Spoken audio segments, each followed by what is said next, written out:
That's, I think, the bonus track on the CD are gallons of rubber alcohol, and so far it sounds very spontaneous. Did you record that on the spot? Which song is it? We made that song up on the spot. I just started playing that guitar part, and then Chris and Dave just started playing, and then as we were recording, and I just made up the lyrics.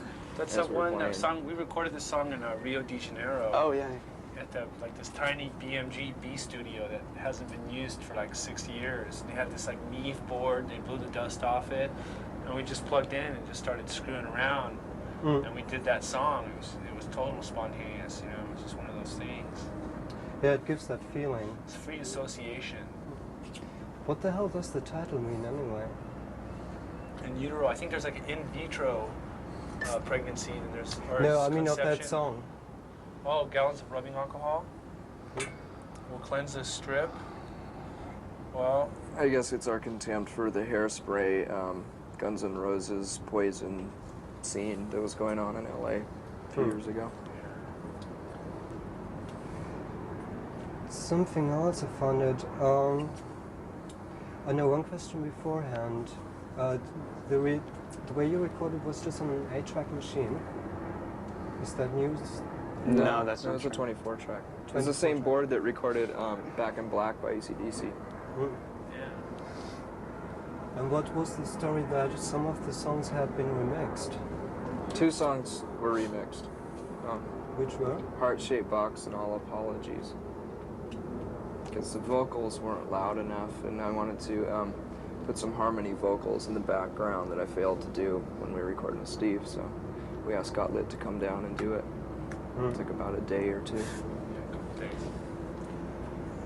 What I noticed as well, not only on this record, but on the records before too, there are some very fine harmonies and melodies in it, which makes me wonder, does one of you had sort of a musical education?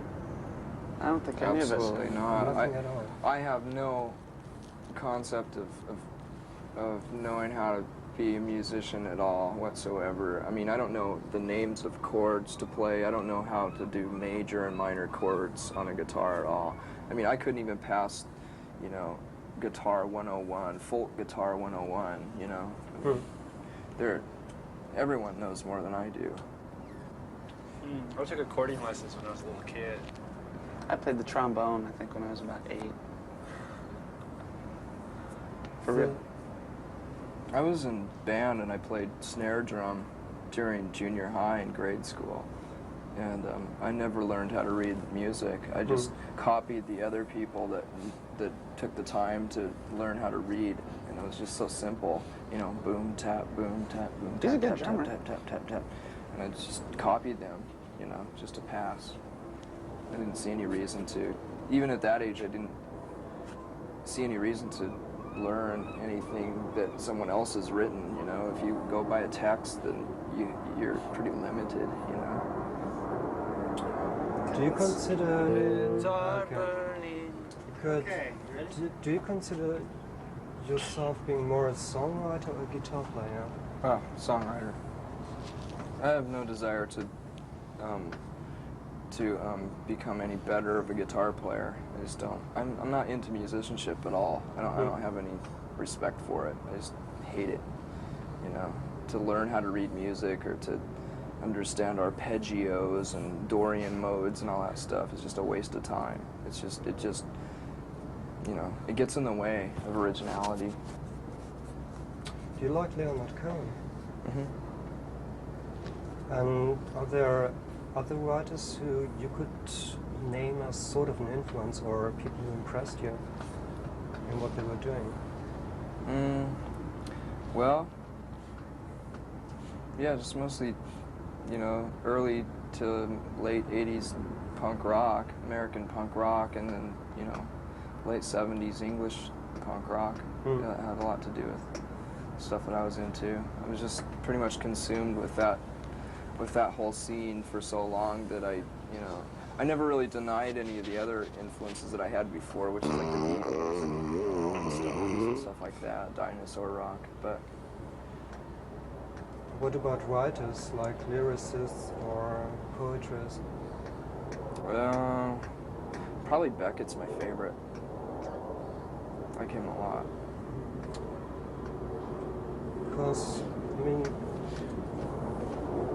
sometimes when I read or listen to the lyrics, it sounds to me as if you're sort of inspired by the beat writers too. Yeah. Especially Burroughs is Burroughs. the king. Yeah. Yeah. I actually got to do a record with him, a 10-inch record. You are with doing William. It's already out. Yeah. He did a passage from a poem called "The Priest They Called Him," and I played guitar in the background. Just made a bunch of noise. What is this guy like? It's just I don't know. I never met him. I could have talked to him the other day. I was supposed to. There was a.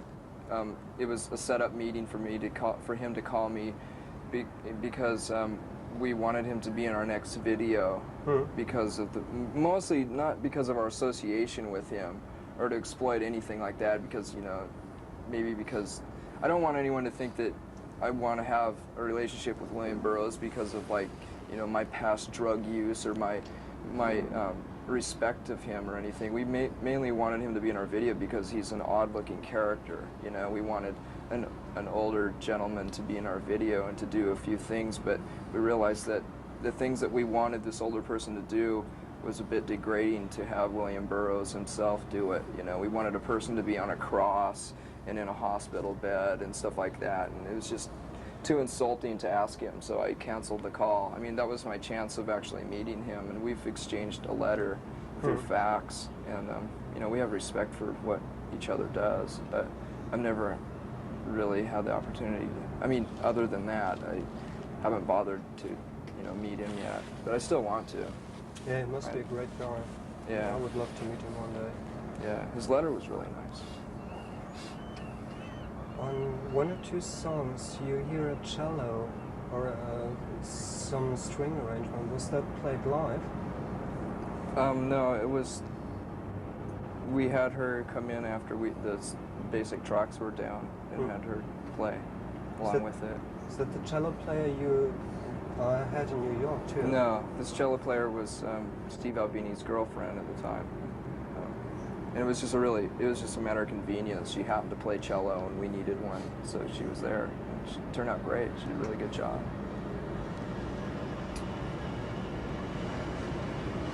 Another question to Kurt again.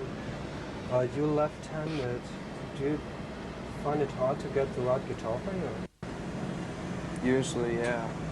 It's a bit easier now because I have an endorsement with Fender guitars now, so they're making me left-handed Mustangs, and so it's a lot easier. It used to be a total pain in the ass. I mean, when we were on our first couple of tours, I'd only have one guitar, and it would have to be cheap, a $30 guitar from a pawn shop, and I'd end up breaking it after the show, and then the next day was consumed with trying to find a pawn shop and the few dollars that we had to buy a guitar, and then we'd have to turn the strings around and try to intonate it ourselves, and it just made for a really out of tune, raunchy experience, during those first few years. It was a pain in the ass trying to find a guitar. Yeah, it was like the biggest dilemma of the day. This one will work left-handed. Yeah, it's cut.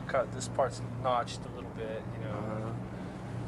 It was a big hassle on those All the days. electronics are on the top. In fact, we even built a bunch of Mustangs one time. We bought some necks and took pieces of wood and cut out the bodies and put the necks on, and they were completely out of tune all the time. And we did a pretty good job at it. We had this little assembly line in the garage, and we hung them up and painted them and stuff. Yeah. I mean, I noticed you used some quite unique-looking guitars on stage anyway. Were those the ones you built yourself? I don't think so. Those were all destroyed in one tour. And that was about 4 years ago, probably, at least. But the ones I use now are just, I use this same Jaguar a lot, and mostly Mustangs. And I'm having Fender build me a special guitar that's like a mixture of a Mustang and a Jaguar, which might be kind of interesting. Did you give them the directions what you wanted? Yeah. Yeah, I took a picture of a Jaguar with with a Polaroid and a picture of a Mustang, and then cut them down the middle and glued them together and said, "Build this."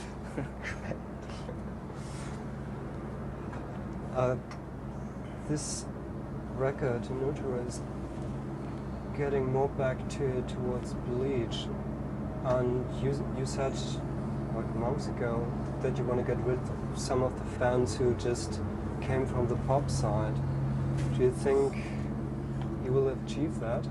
Or is the name Nirvana already gone so big that the fans will buy everything? Doesn't matter what it is.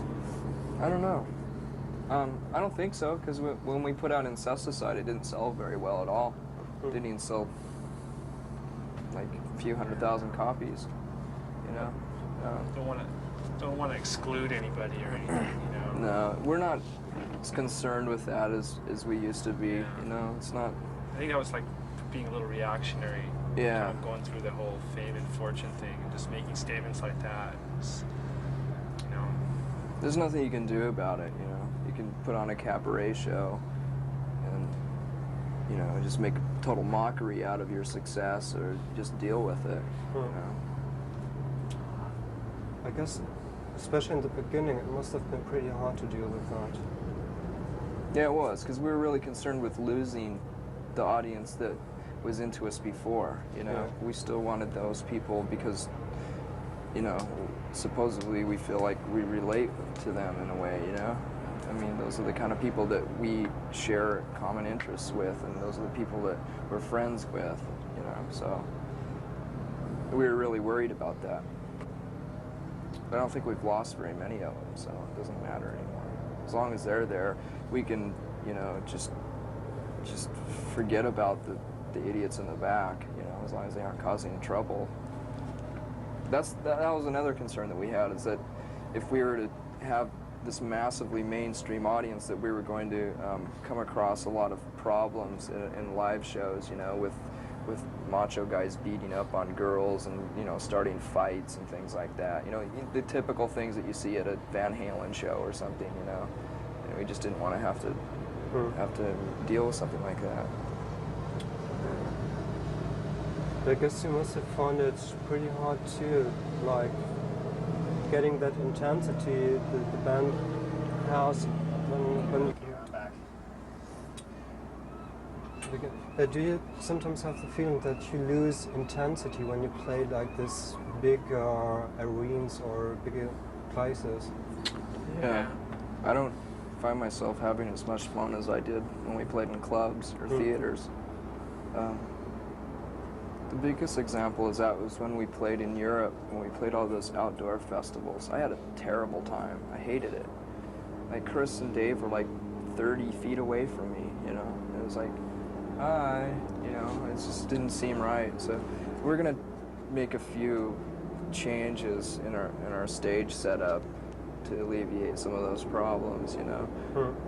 We're gonna squeeze closer together, you know, on these big stages, and whether that fucks with the visuals for the people out in the audience, oh well, you know, at least we'll play better, you know, enjoy ourselves. We played in front of like 100,000 people down in Sao Paulo, Brazil, and I just saw the video from the back of the stadium, and just like we were little ants on stage. It's like, God, I go, who was standing there? You know, I wonder how they feel about that.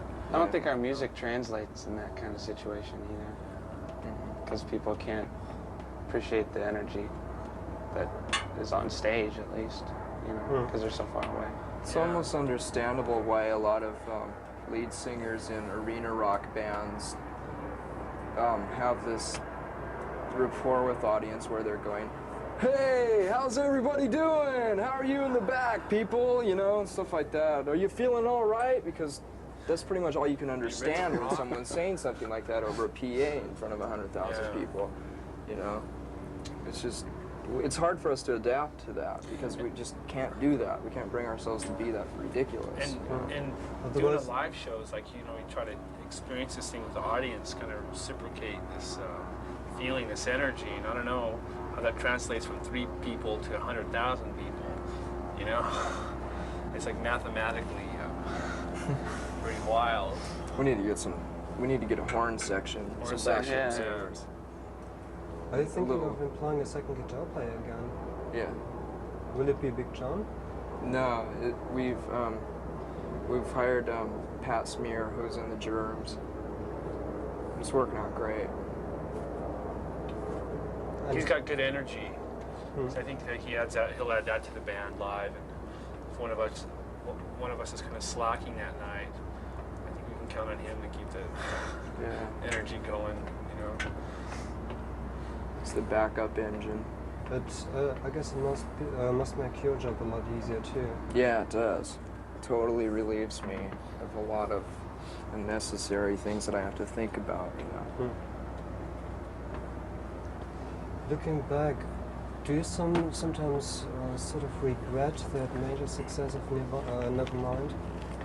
I don't. No, because for the most part, I'm pretty convinced that most people like that record, you know. So the more the merrier. I mean, if the more people that can listen to your music and enjoy it, the better it is, you know. If it was some big marketing scheme, then I think I'd probably feel guilty. But yeah, if it was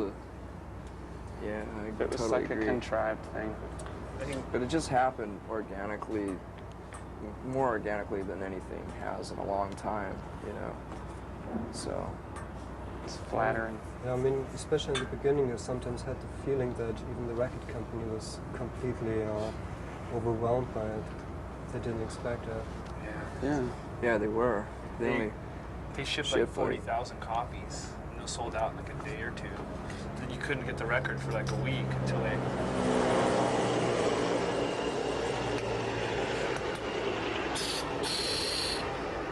Did the deck go? And it's nice to know that you can sell your music on the music alone, you know. I mean, at the time that it took off, and a lot of radio stations were playing it before we had a video, which is, you know, an uncommon thing in this day and age, you know. So it's not our pretty faces that are selling the records, it's the music. And it's so neat. Like it's our skilled musicianship. That's right. I walk into the Fred Meyer department store down in Longview, Washington, this tiny town, and I look and I go, well, there's Mudhoney, there's Sebadoh, there's Sonic Youth. And I go, this is really great. You know what I mean? And before, just a couple years ago, that was impossible. Yeah. Totally uncalled for. And then kids down there are exposed to that, and I think it's really positive. It obviously helped a lot of other bands too.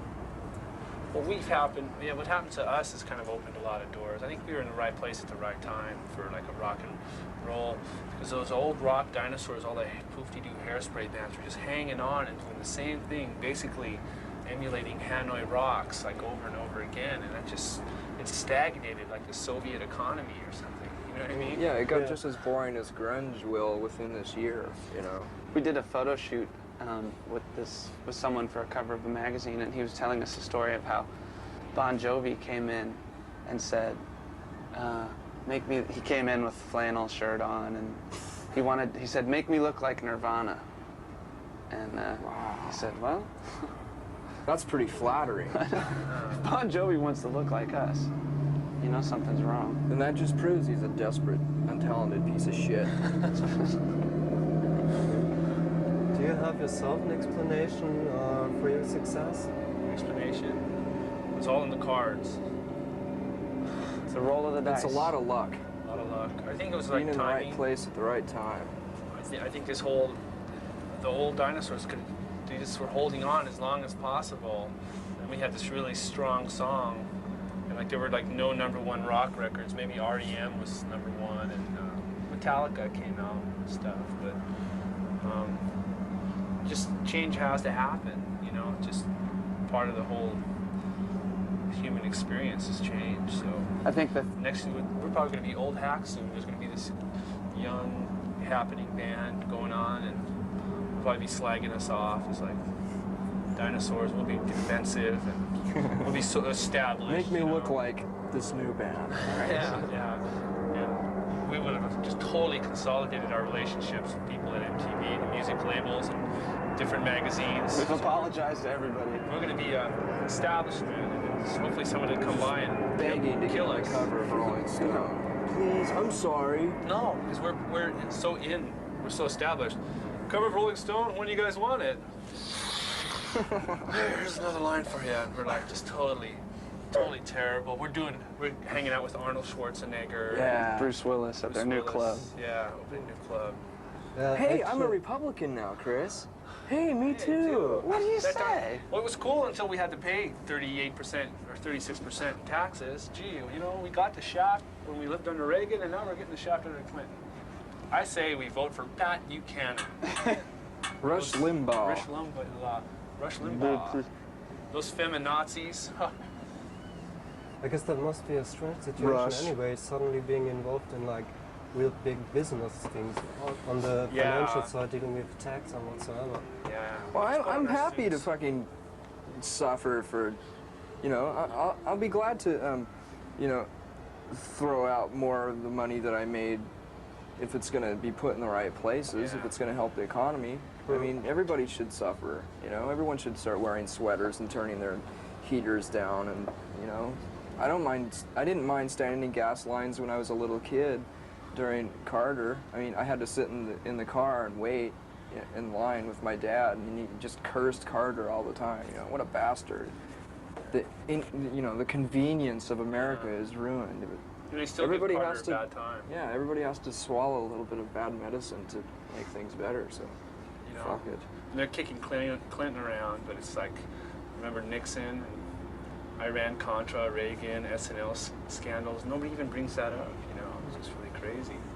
Do you think as a band you have the chance to move something in people's mind, to make them think or at least get a message across?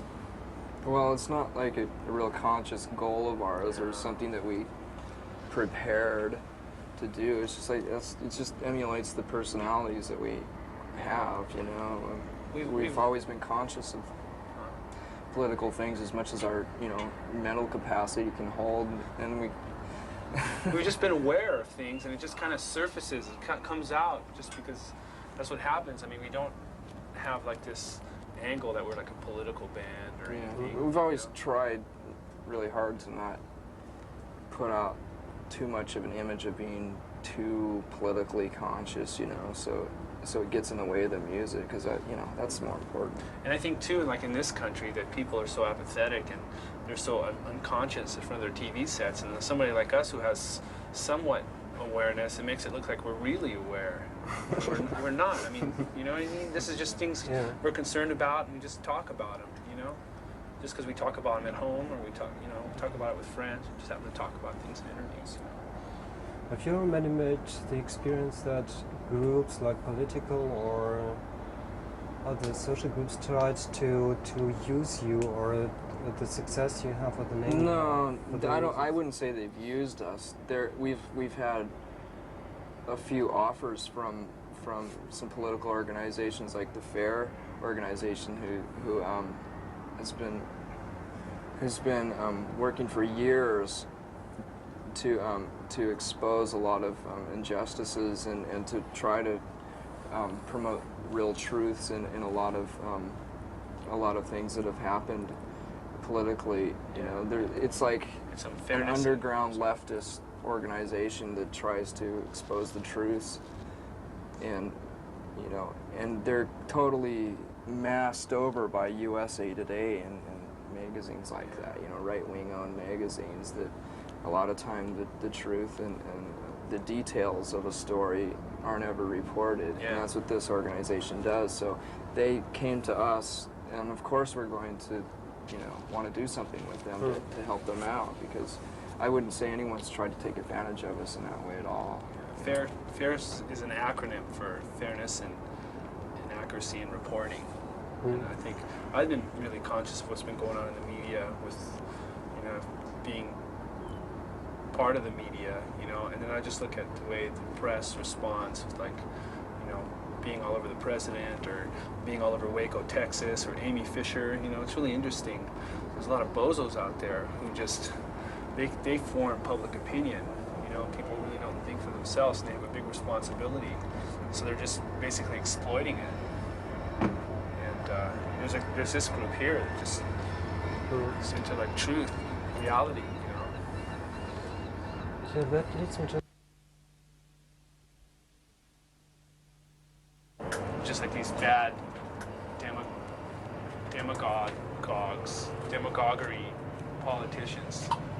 manipulating people and spreading their lies for their own personal gain, you know. Former ex-communists, or ex-communists, or like former ex-communists. I can't get into it today. My brain is weak. Help people out, you know. That's just putting band-aids on the situation until they dispose of the regimes over there. Right. There's not going to be any change, you know. They don't even recognize the Serbian opposition. The guy's languishing in prison. They beat the hell out of him. They don't even help the guy out, you know. There were elections in Serbia. The guy Milan Panic, it was a sham election, and nobody did anything about it, you know. Okay, I'm back. Where were we? Rock and roll. After all the it's changed, experience you've made with media all over the world, do you still believe what you read or see on television? Never. Never. I never did before, but I don't believe even more now. I know that I don't even have the right. It's the only thing I've learned. I don't have the right to make an opinion on anything that I read or see on television until I go to the fucking source myself, personally. My attitude has changed so much within the last couple of years, mainly just because of the crap that's been written about us, that I don't even I don't even find myself like having very many opinions on bands anymore, or putting them down, or you know, going out of my way to have any kind of expression about them at all, because I don't know these people, you know. Bon Jovi could be one of the nicest people in the world.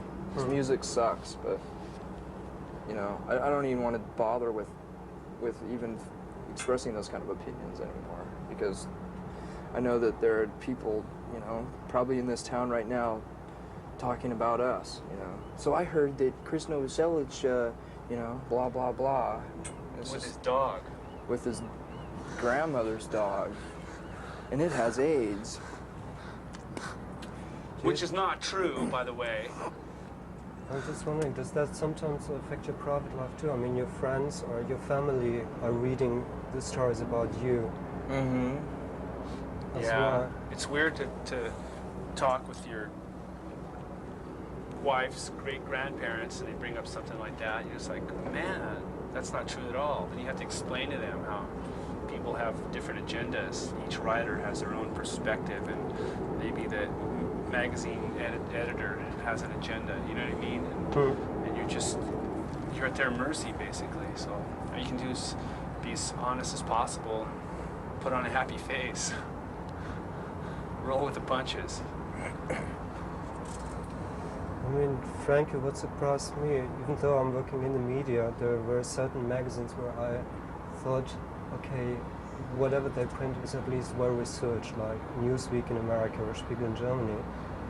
I found it quite confusing that even though they made up stories. Oh yeah. I was surprised about Newsweek. I thought they were I'm just not magazine surprised at all. caliber, you know?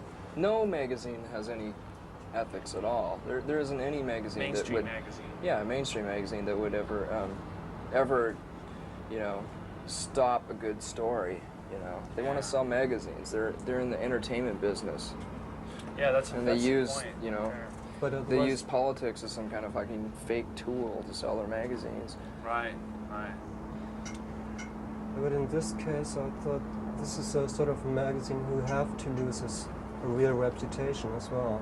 I think we're going to have to get David Gergen. Gergen. There's no one that is challenging these magazines, though. You know, there are no protection laws against,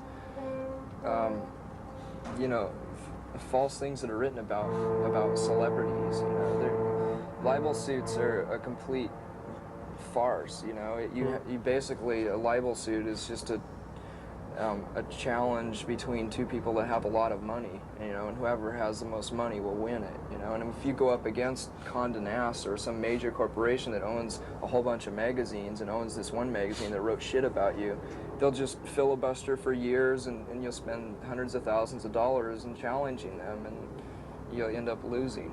So there's really, you can't even get to that first stage of even filing for a libel suit. It's a waste of time. It's pretty wild, like all the relationships between people and bands and labels and between magazines and all that stuff, you know. You have someone like Bill Clinton had a bad time, so he hired David Gergen, who started throwing parties for the press corps, started smoothing people over because he had relationships. And what do you know? Good news coming out of Washington for Clinton, you know. Yeah, It's this manufactured perception. It's just like, it's not real. It's all just a charade, you know.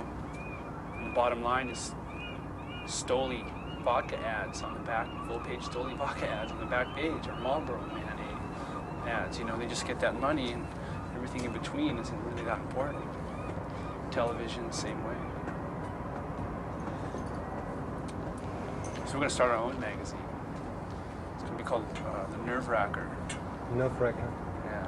It's a good name, anyway. We're going to character assassinations left and right. We're going to schmooze it up with people. Whoever greases our palm the most is going to get a full cover story. You know what I mean? Step one, take the guys out for dinner. I'll have lobster, thank you. Step two, Get me favors. in the show for free. Yeah, get me the show for free. Step three, well, I got this niece. She needs a new. I want to get her a Mustang car for. Done. You're on the cover of Nerve-Wracker. By the way, Unscrupulous magazine. Go ahead. how serious do you take all these cliches and standards of the business and the roles people play? Oh, well, I just think of like the wrestling industry, like WWF, World, whatever, Federation Wrestling, when there's like Hulk Hogan and all those Rowdy Piper. And can you imagine all the politics going on in there, you know? Well, he's going to win this match, but see, he has to lose this match, and well, they're going to be on this TV show. It's just like, wow, all the drama, all the egos, personalities, the World Federation Wrestling. It's like, get me out of here. Yeah. Getting back to the record,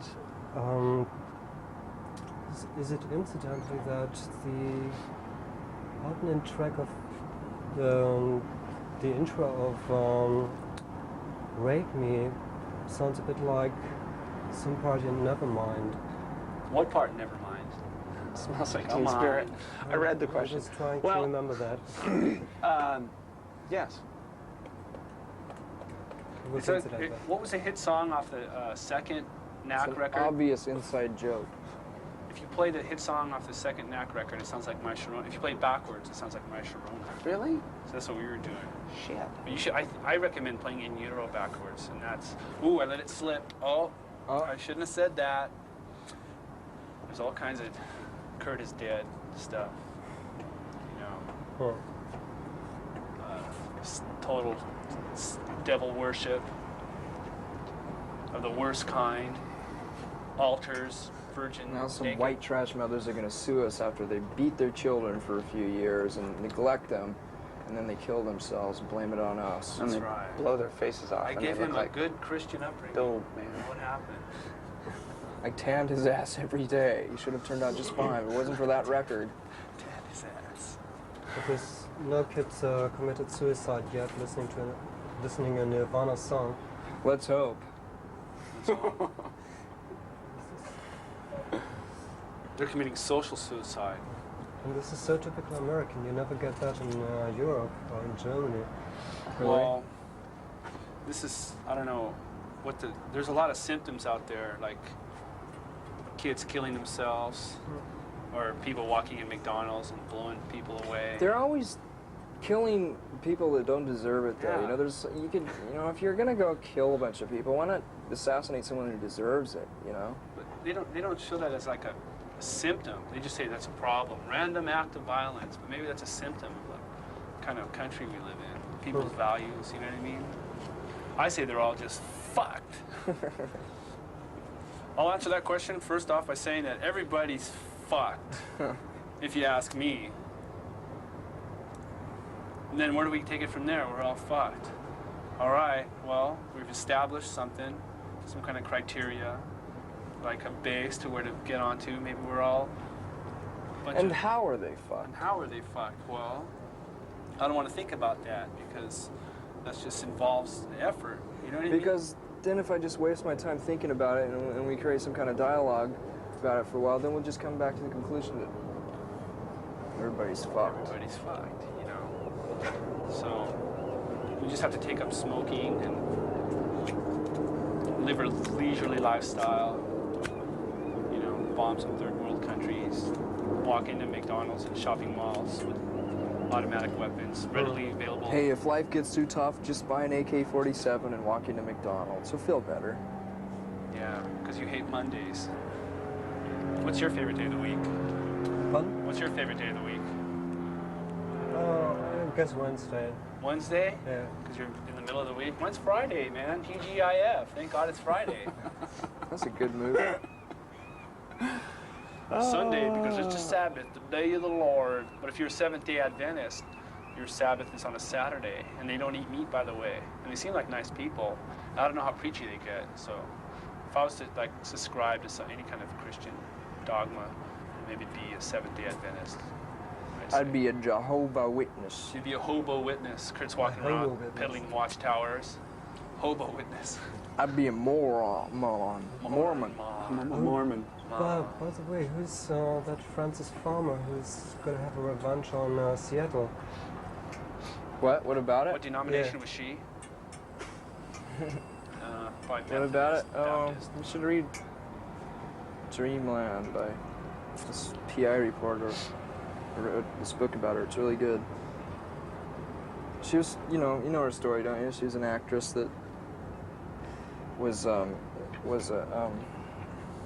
she was kind of a foul-mouthed person. What's a you know, and she hated the whole Hollywood scene, and she expressed her hatred for them publicly, and so, and she also, when she was like, I think she was 15, she entered this essay contest when she was living here in Seattle, entitled "God is Dead," and a lot of people accused her of being a communist.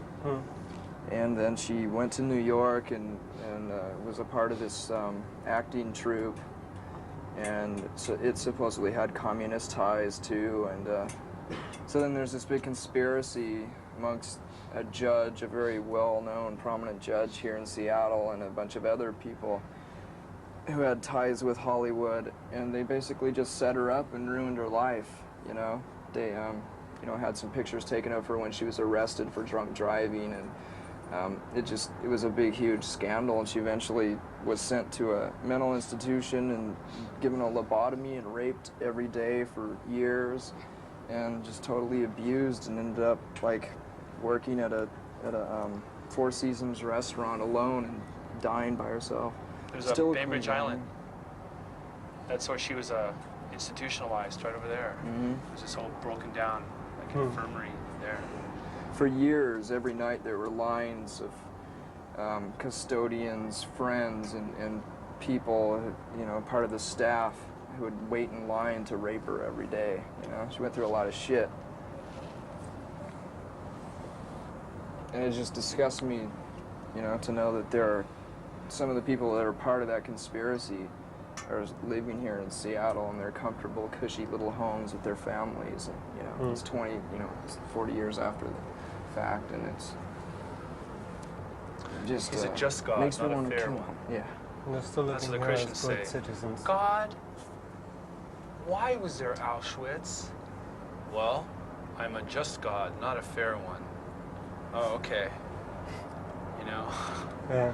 Why is there Lon Mabon? Oh, Ask St. Paul. He'll tell you all about it. He wrote this book called the Bible. I'm the little Jew that wrote the Bible.